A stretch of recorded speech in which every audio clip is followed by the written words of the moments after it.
పోయి ఇప్పటికి 29 సంవత్సరాలు 30 అవుతాయి, 30 సంవత్సరాలు అవుతాయి.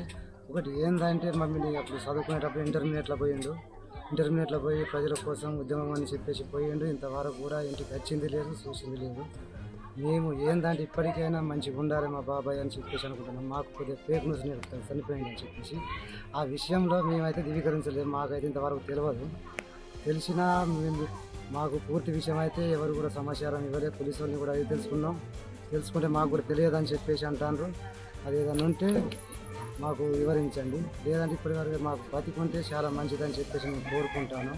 అట్లనే మా తల్లిదండ్రులు కూడా ఎప్పుడో చిన్నప్పుడే వదిలిపెట్టిపోయింది చదువుకునే విషయాన్ని.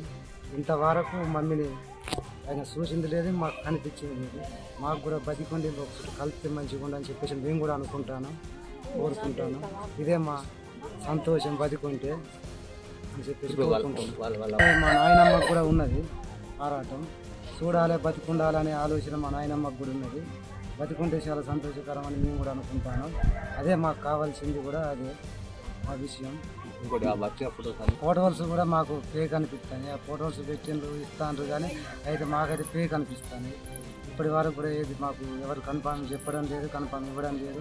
ఆ ఫోటోస్ అయితే పెడతాండ్రు ఇస్తాండ్రు కానీ అది ఫేక్ వాడతారని చెప్పేసి మేము అనుకుంటాము.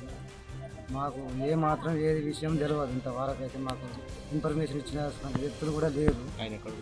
ఎక్కడున్నా సంతోషంగా ఉండాలి, ఆయన ఎక్కడున్నా సంతోషంగా ఉంటే మాకు సంతోషం, అదే సంతోషం.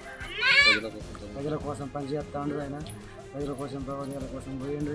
ఎప్పుడో మీ చిన్నప్పుడు పోయిండు, ఆయన పని చేస్తాడు ఉంటాడు. కాబట్టి ఆయన ఎక్కడున్నా సంతోషంగా ఉంటే మాకు అదే సంతోషం అని మేము కోరుకుంటాను.